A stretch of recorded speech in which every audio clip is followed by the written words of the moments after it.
sa mapagpalang araw po sa ating lahat mga kalingap. Ngayong araw na ito, dito po tayo ngayon sa Jensen Wheels. Kung saan makakapanayin po natin yung owner po mismo dito.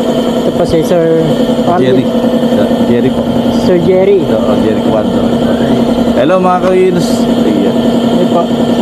Dito po sa shop po nila at itutur niya po tayo at titignan po natin kung ano po talaga yung pinaka Sellable. Mga sellable. Ano po? So mag-upisa tayo sa ano muna. Kasi from Japan yan, alam mo naman yan ipapalag mo naman siguro, nag-aagawan talaga ng mga unit yan. Opo. Ang importante kasi yan, bawat unit na pipiliin natin, good engine, number one.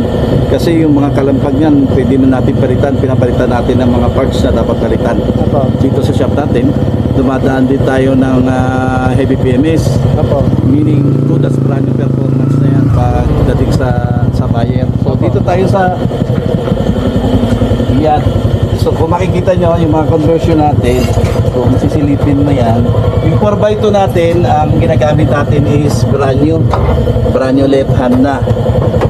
Ayan, tapos halos wala kayong makikitang butas kundi yung dadaanan lang ng manabela, dadaanan ng mga cable at saka wire. Yan ang pinipuli din natin mula sa conversion pa lang. Kasi ang conversion, yan ang pinaka-importante talaga sa surplus. Kasi kahit sabihin mo na kahit gaano kaganda yung unit mo, tapos pangit ang pagka-convert, useless yan. Wala rin po kasi sasakit ang uli mo, wala sa alignment. Itong mga galing sa yarda na ito, mga nakataking ito, sinecheck namin yan, double check namin. Kung wala sa alignment yan, binabaklas namin uli lahat yan. Tapos isa-isahin namin ng alignment. Busisi rin po wala. Opo. Dito sa shop namin, yan ang pinakamahalaga sa amin, dapat is conversion. Opo. So, yung pagpapaganda, madali na lang yan eh. Oo. Tapos ang sellable namin dito as of now is DE17B talaga. So from that time to time nagpo-promo tayo ng ibang unit like 64B para yun sa mga, lalo na yung 64B para sa mga low budget.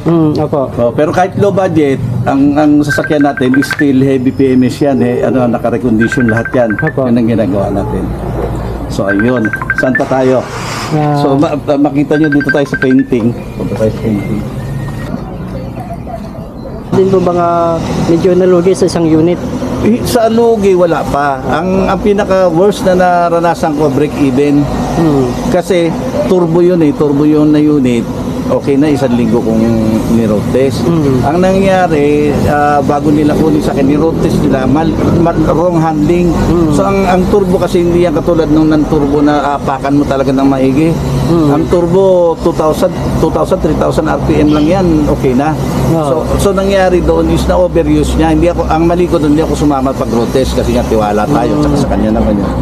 So ito, pagdating nila ng Tiboli, ang layo ng inabot ng road test nila, Tiboli tumawag. Mabagal na raw yung takbo, tapos umingay dito sa may makina daw, tapos umusok. So sabi ko, sige, ibalik mo. Malalaman kasi namin yan. So pagsilip ko, nagbagay yung turbo. Ibig sabihin driver's error siya. Hindi dapat ganun ang na-misuse siya. So sa akin, syempre nasa kamay ko pa, hindi na-release. Pinanindigan ko na lang, pinalitan ko ng brand new turbo. So yung kita ko sa kanya dapat that time kasi mahal ang turbo, umabot ng 25. So 25 na lang sana yung kita ko sa kanya kasi 64B lang yun na turbo, captain seat, semi-wagon. So sa akin na lang, para ayoko nang kasi ng maraming pero sinabi ko sa kanila, kasalanan niya kasi may palatandaan tayo, nagbagay yung turbo nila hanggang kataliktik. So hindi tamang pagdadrive ang nangyari kasi sa turbo yun nga, kahit sabihin mo mga Hilux, hindi niya inaapakan na maigi ang turbo. Kasi pag ng turbo niya kakaripas po talaga ng takbo. So yun, pinalitan ko ng turbo, nag-labor pa ako, brand new pa yung nilagay ko, na break even ako. Pero hindi ako nasira sa pinanindigan ko na lang. Yun ang pinakamaganda po sa lahat. Kaya yung ano pa rin natin sa client kumbaga alam kong tawag doon, yung transparency pa rin po talaga sa mga client. Yun nga kasi pera lang yan, kikitain mo pa. Meron kasi yung i-insist mo na kung ano yung tama, tapos hindi naman maintindihan minsan ng client. Ikaw na lang mag-a-adjust. Kasi may pinangangalagaan kang pangalan. Para sa ngalan na lang bawi ka na lang sa sunod. Pero yun lang, later on na na-realize niya na tama ako, nirekomenda niya naman ako sa mga kamag-anak niya, sa mga kilala niya. Yun po pinakamaganda po doon. Doon na lang ako Bumawi na lang po siya. opo. Nare-realize niya, tumawag naman din sa akin. Oo. Kasi bago ko tanggapin yung pera mo, papaliwanag ko lahat sa iyo. Opo. Tapos bago ko i-release yung sasakyan mo, meron kasi meron tayong mga vlog, may mga video clips tayo, nakikita kagad ng ano yan. Tapos pagkatapos release, pinopost natin yung vlog natin, may YouTube channel tayo. Opo. So nakikita niya from start to finish, wala tayong tinatago. Ito ang kagandahan. Kaya siguro nakapalo po ako sa inyo may kulang-kulang 2 taon na rin po ako nakapalo sa Jason Salamat po, Wells. salamat po. Kaya sa mga kababayan ko yan dyan, nais po bumili ng ganitong klaseng mga minivan. Dito po kayo sa Jason Wells. At garantisado po ang kanilang gawa.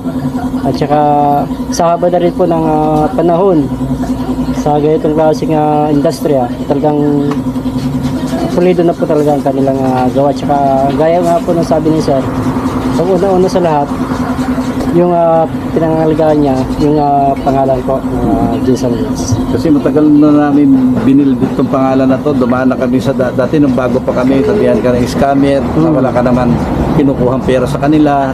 Kasi nga hindi pa uso yung nito order nung araw. Opo. Bago pa yun sa pandinig. So yun po mga kaliya, mga kababayan. Sa nais pong bumili ng minivan, tawag lang po kayo sa aking number na nakalagay po sa screen. At saka sa aking Facebook account na ilalagay ko rin po sa screen at kung saan nyo ako pwedeng makontak. At sige po, hanggang dito na lang ang ating vlog. At sa bawat unit po ng mabibili nyo po sa akin ay may mga kababayan po tayong matutulungan. So sige po mga kalihap, mga kababayan, at hanggang dito lang po ang aking vlog at ingat tayo lagi and God bless. Bye bye po.